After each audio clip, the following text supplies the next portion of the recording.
Yan, magandang hapon po. Magandang umaga po. Hapon agad eh. Gusto na agad magpahinga, ano? Gusto na agad umuwi, ano? Magandang araw po sa inyo lahat, ano? At magbati po kay Brother Aldi Villanueva ang inyo pong lingkod na patuloy na nagbabahagi ng buhay ng salita ng ating Panginoon, ano? Tayo po'y maghahanap buhay. Nais ko lamang pong i-share ibahagi ay yung tayo po patuloy na panahan sa katotohanan, manahan sa katotohanan ng Panginoon, ano, na lahat po ng ating sa paligid natin ngayon ay makita ko natin talaga ang gawa ng kadiliman, ang kasinungalingan, ang maling turo, ang masasamang pamumuhay, ano, na para bagang sa atin ay natural na sa paligid, ano, kaliwat ka ng init ng ulo sa karsada, ano, kaliwat ka ng kamalian, kasalanan, tayo po ay para bagang napipres, lalo na sa mga mananampalataya, ano, na tayo po ay para bagang kahit yung mga sarili nating anak, mga anak natin, ay nakikita natin yung pagsalangsang, ano, yung pagsagot ng mga anak, ano.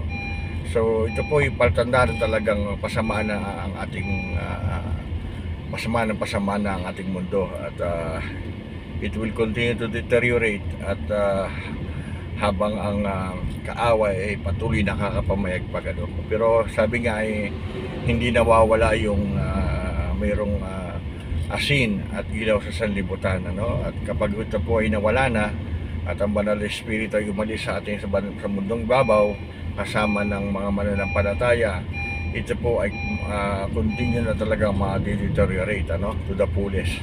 Kaya habang tayo ay nandito pa sa mundo at nakakapamuhay at nandito ang banal na espiritu, tayo patuloy na maghahayag ng salita ng Panginoon, patuloy tayong magtitiwala sa ating Diyos, patuloy tayong mananahan sa katotohanan, ano. Sabi ko nga sa inyo, napakadami na pong maling katuruan, ano. Kanina nga po na-encounter ko doon sa isang katuruan, isang satanista, ano, na turo niya na si Kristo daw ang siyang devil, ano. Siya raw po yung pagkat si Satanas daw ay gustong pagbabago, ano. Ito po yung sumasalamin sa nangyayari sa kapanahonan ngayon, ano, na yung pong kanilang pananaw na pinaglalabang katuwirang, katotohanan, kasinungalingan ay nagiging totoo, ano, in the form of human rights, in the form of sarili nilang kagustuhan, lalo na po sa tinatawag natin ngayon na yung samahan ng mga kabaklaan, katomboyan, ano, na pinaglalaban nila yung kanilang karapatan, ano, na ito po daw ay hindi masama, ano. Pero sa mata po ng Diyos, ano po, sa mata po ng Diyos, sa mata ng Biblia, ano, may mata palang Biblia, ano, in the eye of the truth, no, hindi po to nilalang ang tao bilang isang babae, isang lalaki. Ito po ay reflection lang. This is the salamin. Ang salamin ho ng kasamaan ng tao, nagmamanifesto yan sa community, ano, lalo na po kapag ang isang lugar ho ay punong-puno ng kasamaan. Naalala ko ngayon isang lugar sa Batangas na pagka yan ay nakakakuha sila ng kontrabando o nakaka-hijack sila, lahat ho ng isang barangay maamoy po yung kung anong pagkain ng kanilang kinulimbat, ano. Nagiging yung katotohanan o yung kasamaan ay nagiging mabuti na sa kanila, no, in the eyes of many. Yung pong kasamaan o kalikuan ay nagiging mabuti. Ito po yung turn the truth into lies.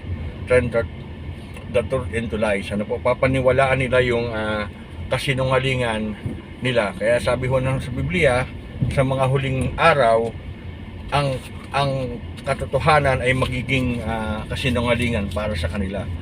At sabi nga ng Panginoon, and I will bring them to their lies, ano? I will send a false prophet sa kanilang harapan, no? Sa mga assembly ng masasama, I will send them a lying spirit, ano? Ito po yung sabi ng Panginoon na talagang dahil sa kasamaan ng isang tao, sa halip na kaliwanagan ang dalhin ng Panginoon ay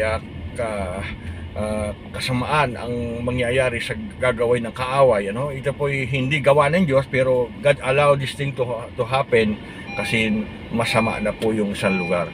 Same thing with the community o isang bansa, kapag ito po nanghahari na po ang kasamaan, patadalasan na ng Diyos. God allow in this way, you know? God allow that the false prophet will be rampant, ano? Makikita ko natin yan, dami na nagtuturo sila ang Kristo, sa Davao na raw, marami na raw mga paniniwalang mali sa Biblia, ano? Hindi na sabi ng isa, hindi na daw tama yung Biblia, hindi na daw kailangan daw i-update dahil sa panahong 2023 hindi na daw po applicable ang Bible. Ito po kasinungalingan ng kaaway, ano? God is Jesus Christ is yesterday, today, and forever. And His Word in Jesus cannot be separated into paghiwalayin. Kaya po, ang Biblia ho ay at salita ng Diyos ay hindi po nadadala sa time. It can be affected by any time or space. The Word of God can stand forever. Sabi nga ng Panginoon sa Biblia, kahit isang kudlit dito ay hindi mawawala. Kaya hindi po natin pwedeng ibaliwalain ang salita ng Panginoon. Yun lamang po mga kapatid, and God bless. Mabuhay po kayo. I'm going to my work, and God bless me and you and your family. To God be the glory. Shalom.